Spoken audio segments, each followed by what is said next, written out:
What's up mga pare ko? For today's video nga masyadong maaga nagising si paring Rodman dahil binago yung oras ng ating pasok. Binago nga pala nila dahil may gagawin silang event ngayon sa aming company. Bali ngayon kasi gaganapin yung opening ceremony ng Sport Fest sa company na pinapasukan ni paring Rodman. Kaya mas pinaaga nila yung pasok namin para maaga rin kami makauwi. Bali paggising ko nga dyan nakita ko yung asawa ko nagising na rin at nagluluto na siya. Kaya ang ginawa ko hindi na ako naligo at nagbihis na ako agad kasi sobrang excited ko. Ito naman yung maganda sa mga ibang company, yung nagsasagawa sila ng mga gantong event para sa ikasasaya ng mga tao nila kasi hindi puro trabaho lang, 'di ba?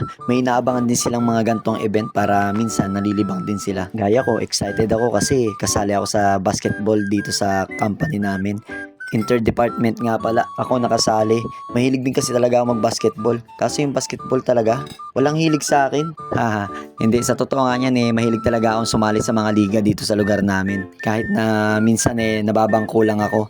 Kasi sabi ko dati nung bata ako na magpapalakas talaga ako sa paglalaro ng basketball. Di ko inasahan na lumakas naman talaga ako sa pagpupursige ko. Kaso hindi nga lang sa basketball ako lumakas, sa pag-iinom, yun lang. At yan na nga, paalis na nga ako dyan. Kaya feeling vloggeries na naman tayo dyan kung saan naman nakalapag yung cellphone natin. Pag iyan talaga naiwan mo, paring Rodman, sinasabi ko sa'yo. At nandito na nga pala tayo sa parking lot na pinapasukan ko. Bali, sobrang aga pa talaga niyan, pero yung init talaga, grabe. Kasama ko mga yan, mga supporters ko yan, mga yan. Gago! Saan kayo sir? Saan kayo papasok? DI.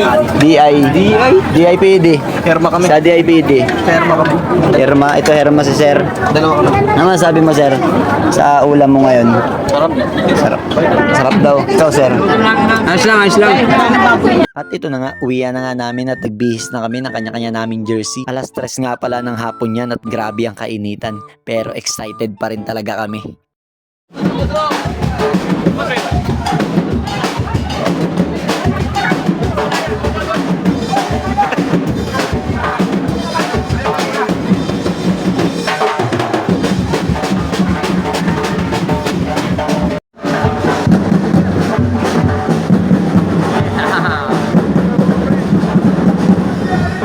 Shoutout, shoutout. Yung gusto mo shoutout, pre? Shoutout sa mga dyan. Diyan lang kayo. Dyan lang kayo. At ito nga pala yung pagdadausan ng aming event, talaga namang pinaghandaan nila yan at pinagpaguran. Grabe yung suporta ng mga iba't ibang department sa mga team nila. Hinihintay kasi nila dyan yung best uniform, yung may pa-dance contest at saka may parapol din.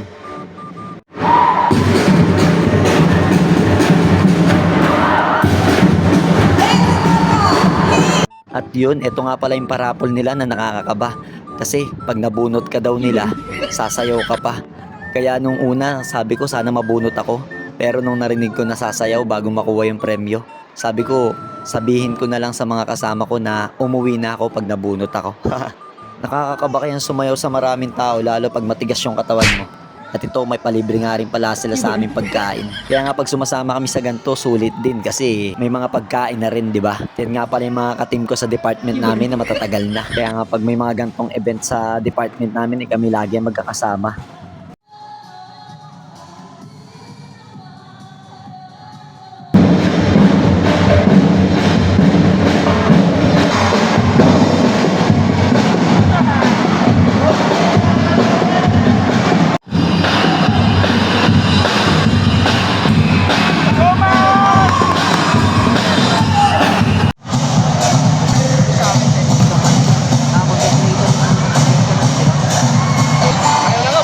At yun, shoutout nga pala sa mga kasama ko na content creator. Nakasama ko din dito sa Sport Fest. At yan nga pala sila mga pare ko. Yan nga pala ang Kaanino TV. Kaya ayun, hanggang dito na lang. Hanggang sa muli. Paalam!